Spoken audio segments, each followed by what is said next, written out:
السلام علیکم دوستو، ٹرو سٹوری چینل میں خوش آمدید۔ ہندوؤں کا عقیدہ۔ مورخین لکھتے ہیں کہ ہندوؤں کا یہ عقیدہ ہے کہ جو ہندو راجا 2 بار مسلمان سے شکست کھائے یا ان کی قید میں گرفتار ہو، وہ الہی قانون کے مطابق سلطنت کے قابل نہیں رہتا اور اس گناہ کے سوائے آگ کے اور کوئی دوسری چیز پاک نہیں کر سکتی۔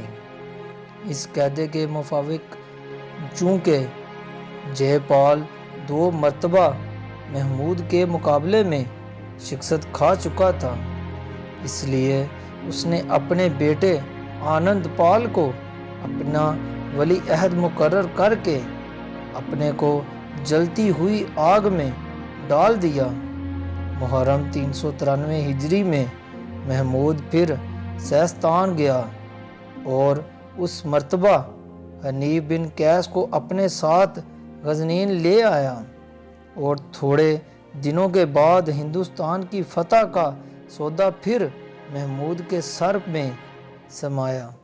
395 ہجری میں محمود غزنین سے بہتانہ کی طرف چلا اور ملتان کی سرحد سے گزر کر بہتانہ میں مقیم ہوا۔ بہتانہ کے گرد جو شہر پناہ کھینچی ہوئی تھی وہ بے حد بلند اور مضبوط تھی۔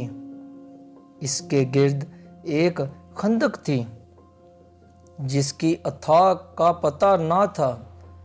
خندق کا منہ بہت ہی چوڑا تھا۔ بجے راؤ اور سلطان محمود میں معرکہ آرائی۔ بہتانہ میں بجے راؤ نامی راجا فرما وائی کرتا تھا اور کثرت فوج اور ہاتھیوں کی طاقت اور قوت پر اس قدر مغرور تھا کہ نہ تو سبکتگین کے ہندوستانی نائبوں کو کسی خیال میں لاتا اور نہ جے پال کی پوری طرح اطاعت و فرما برداری کرتا۔ جب سلطان محمود اس کی سرکوبی کے لیے اس کی طرف بڑھا تو بجے راؤ نے بھی اپنے لشکر کو جمع کر کے مسلمانوں کے مقابلے میں صف آرائی کی اور لڑائی کا بازار گرم ہوا۔ 3 روز متواتر لڑائی ہوتی رہی اور طرفین نے فتح کے لیے جان توڑ کوشش کی، لیکن نتیجہ کچھ نہ نکلا اور قریب تھا کہ لشکر اسلام کے پاؤں میدان جنگ سے اکھڑ جائیں اور ہندوؤں کو فتح ہو کے سلطان محمود نے اپنے لشکر میں منادی کرائی کہ آج جنگ سلطانی ہوگی۔ لشکر کا ہر شخص جوان اور بوڑھا جان دینے کے لیے تیار ہو جائے اور مقابلے کے لیے میدان جنگ میں آئے۔ جب بجے راؤ کو مسلمانوں کے ارادے کی اطلاع ہوئی تو پریشان ہو کر بت خانے میں آیا اور اپنے معبودوں سے مدد مانگی اور اپنی فوج کو مسلح ہونے کا حکم دیا۔ لشکر کو تیار کر کے بڑی عظمت و شان سے شہر سے نکل کر میدان جنگ میں آیا۔ مسلمانوں نے میمنہ اور میسرہ دونوں جانب سے ایک بارگی ہندوؤں پر حملہ کر دیا اور چاست کے وقت سے لے کر آفتاب ڈلے تک مردانگی اور شجاعت کے جوہر دکھاتے رہے۔ اگرچہ طرفین سے بے شمار آدمی لڑائی میں کام آ گئے، لیکن پھر بھی کسی فریق کے پاؤں میدان سے نہ اکھڑے۔ سلطان محمود کی قبولیت دعا۔ سلطان محمود نے بدحواس ہو کر خدا کی درگاہ میں فتح کی دعا مانگی اور حضرت خاتم المرسلین صلی اللہ علیہ وآلہ وسلم کی روح مبارک سے مدد طلب کر کے اسلامی قلب لشکر کو اپنے ہمراہ لیا اور ہندوؤں کے کلب لشکر پر حملہ کیا۔ محمود کے اس حملے سے ہندوؤں کی فوج کا شیرازہ بکھر گیا اور ان کے قدم لڑائی سے اکھڑ گئے۔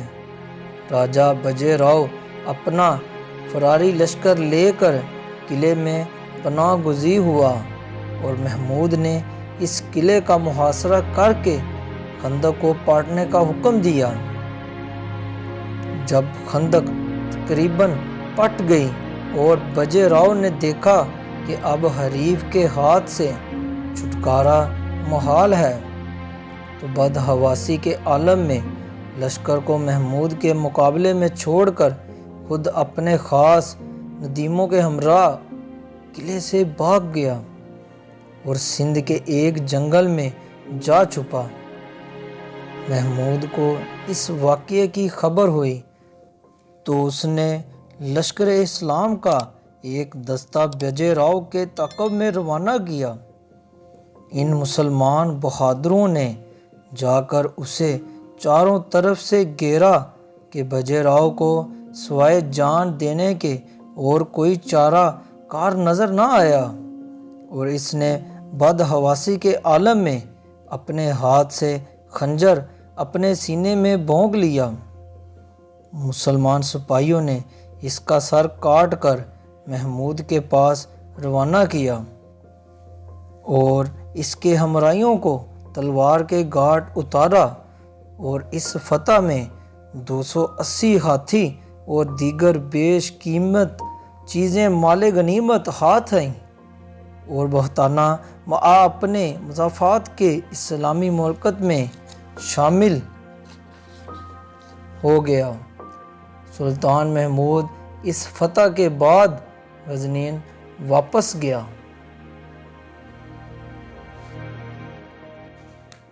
جی تو دوستو، یہ تھی آج کی کہانی۔ اگر آج کی کہانی میری آپ کو پسند آئی ہو تو پلیز ویڈیو کو لائک کیجیے گا، اور ابھی تک آپ نے میرے چینل کو سبسکرائب نہیں کیا تو پلیز چینل کو ضرور سبسکرائب کیجیے گا۔ دعاؤں میں یاد رکھیے گا۔ دیجیے گا اجازت۔ اللہ حافظ۔ اللہ نگہبان۔